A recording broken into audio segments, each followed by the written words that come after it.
Bien-aimés dans le Seigneur, shalom, shalom. Nous sommes à 3W.Tolonacé, ici à Tolonacé. Nous rachetons les temps car les jours sont mauvais. Bonjour et bonsoir na bandeko nyonso bokolanda biso esika nyonso oyo bozali mbote na bino na kombo na Yesu Masia na kozanga penza te beneme ya mbote na banda masolo na biso ya lelo na kozanga te ko pambola pena ba beneme o baleka ka ya solo ko pambola tolo na se ndango nazo talo baboye nazo tala nazo mona l'homme de la repentance prophète Ézéchias mboku mama Geneva ngasiya saya pe na kusani na moni mama katika be ya nzambe apambola yo mama katika be ya mama Rebecca Kalambai nzambe apambola yo na lobiete agence eza moko na kati ya France na kati ya Paris Panama agence eza moko agence ya papa na biso Gabembala agence Apocalypse 23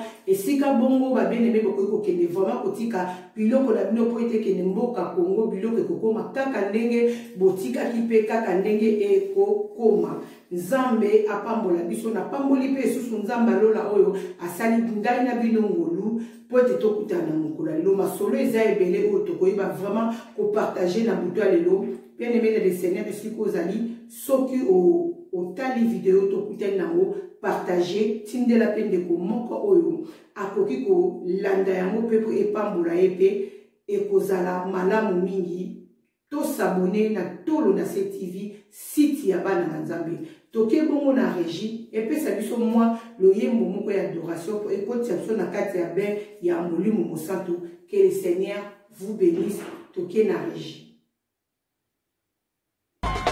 Tolonacé TV, une nouvelle histoire avec Jésus, une nouvelle vie en vue de nouveautés, une belle histoire de qualité avec le Christ. C'est comme un bébé, il ne se porte sur le ventre, mais une fois dehors, il devient le fils de tout le monde.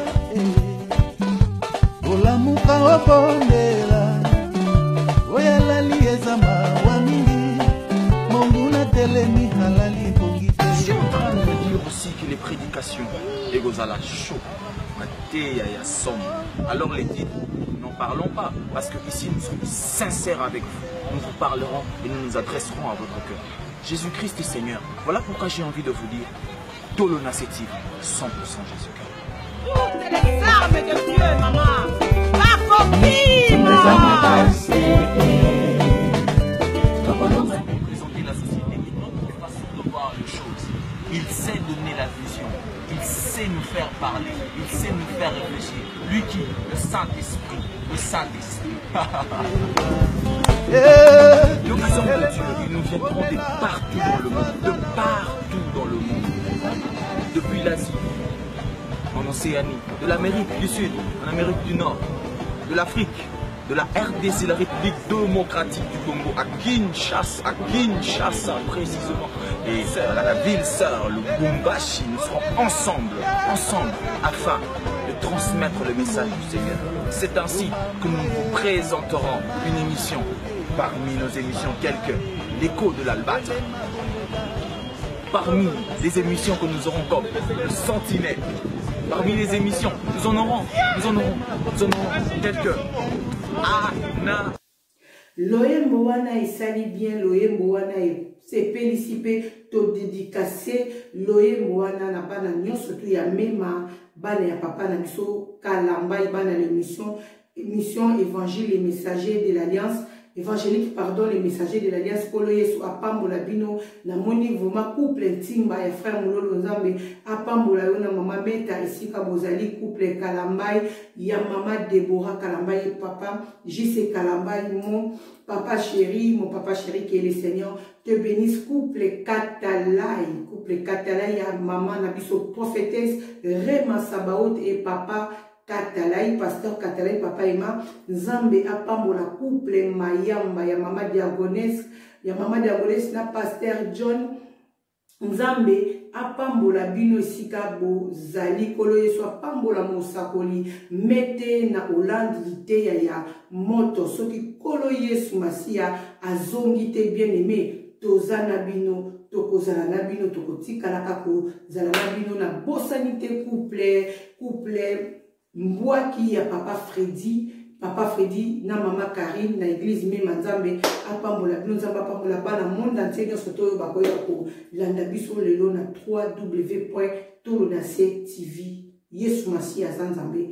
Lisolo na biso ya liboso beneme na koloba eloko te. Avai te ngai na loba ngai mama ana kalambai, po ekoma o mama ana lobaki te. Tokei na régie etie la biso image ya veve ya mwasi ya pululu mama koko lolenge azolela mobali na ye pe azobina swede sundama liboso ya koro ya mobali na ye et puis tozongi tosali analyse que le Seigneur vous bénisse. Tolandi régie.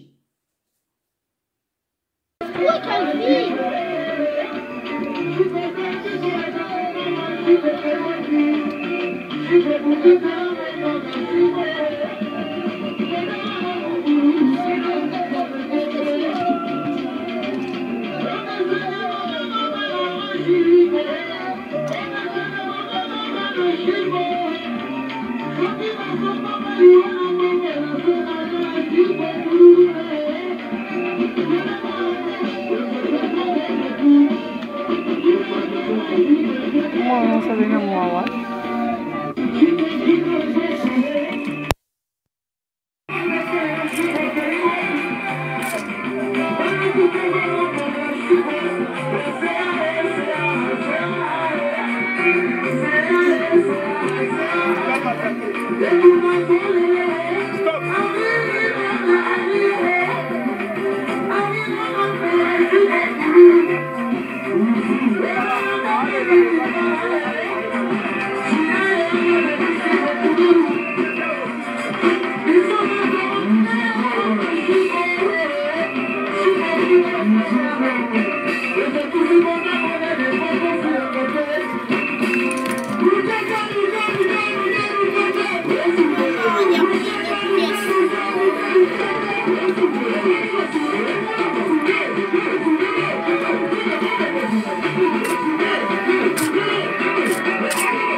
Abonnez-vous, abonnez-vous. Vanana no mama talana no ndenge vi ezokende. Toboyi te lelo ba veve na biso lelo modeli oyo yo leleli mobali na yo mama. Oza mutu moko obina sundama te na moma oyo. Ebembe ya mobali lo ezalaki nanu na se. Oza mutu kuto ko telema te na yebite bibembe ya kala tango biso to banaye kokola tozaki bana mike na bibembe ya lelo soki eza différent. Je sais pas. Mais c'est que j'ai vu na vidéo modèle leli mobali nozo bina sundama. Nanya tele misi yo po bina mama.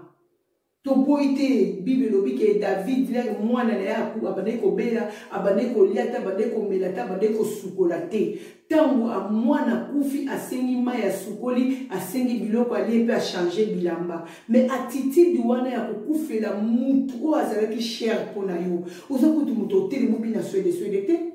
Moi je croyais que zaki nze momota musu ya adoration ozako rendre gloire na Nzambe.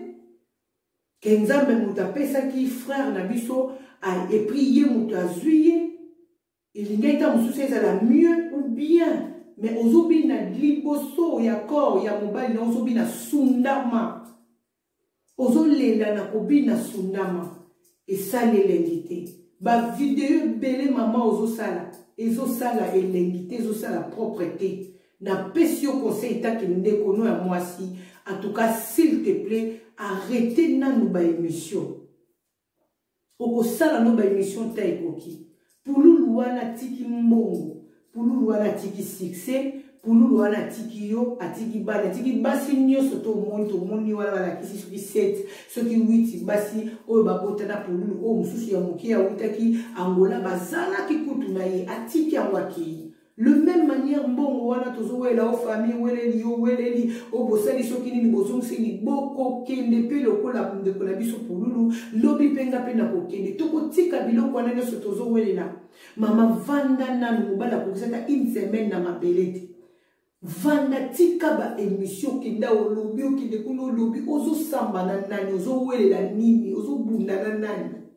Garde silence, la parole dit l'Éternel combattra pour toi. Essaye de garder silence, maman, s'il te plaît. Et que ça vraiment malamu mingi pona yo. Na les gars qui vraiment ya solo pour que rana mi vraiment un peu conseil pona yo parce que je sais que tu souffres. Mais na condition oyo zo kende nango eza malamu te. Je sais pas si peut-être makambo musu ces akaso ke ye petit makase ko ko sa pelo kwa e bungisi mutu mayele ko sa pelo ko la mutu a perdre ta mususu makanisi soki bande ko na yo bazali ta mususu na poto to bande ko no bazana Afrique na zo senga vraiment na famille ya mama na biso koko soki bande ko ne bazali ba connaissance o baza proche na ye ba yebi bo meka ko sola na ye avant da kimia. Avant de kimia atika Nzambe abundela ye Nzambe asa Nzambe abofele Nzambe asa Nzambe abaveve Nzambe akobundela bana na yo papa na bango akei atiki bana na yo Nzambe nde mutazwi bango en charge s'il te plaît na bondeli yo na kombo na Yesu Masia. En tout cas arrêtez là nous vraiment au sala ba émission pour ezo sungate ezo sala propreté na misuya bato ezala ki bongo ya bino mama Anne Kalambai mama tolo na se mwasi ya mokondi na pamboli vraiment na koleka na na pamboli ba bien aimé nyonso to oyo bakomukuta na video na biso o bakuta na kana ba video na biso o ba partage ka ba video na biso Nzambe apambola bino na bosanité na pesi directeur ya fondation mwasi ya mokondi na Kin prophète José Yanda na église Shiloh et équipe mobimba oyo baye barako travailler pinato ko sunga na kati ya fondation mwasi ya mokondi bino nyonso to basana Nzambe o boza zinga ya papa na biso papa José Yanda Nzambe apambola bino na soutien na bino Nzambe apambola bino na oyo nyonso to na effort et puis na temps na bino kopesa ki pona ko lekisa pina mokolo ya événement oyo tozalaki na ya 28 nyonso to elekaki na kimia pe kolo Yesu Masia akumi samaki Yesu Masia Nzambe kolo Yesu apambola bandeko nyonso bakuta na video yango kana lekaki na mopona moi conseil vuma pona mama na biso koko Maman Vanda tika kolo Yesu abundela yo ko multiplier ba émission ko loba ezala ngona tina te vérité ata fini ki yango liputa vérité to kangi yango basinga makolo vérité to kangi yango na kati ya carton o kangi scotch vérité to kangi yango na kati ya chambre vérité bakanga yango te pour vérité za mwinda vérité za Nzambe vérité za kolo Yesu Masia vérité suka nango ekobima na poissa. Soki kolo Yesu Masia azongite tokuteni na prochaine émission. Merci, bye. Que le Seigneur nous bénisse. Je vous aime beaucoup. Qu'il assure sans molimo nani ako futango Mosalo yo sambo nzambe na kolia dongo dongo andimeli yo natinga myo libela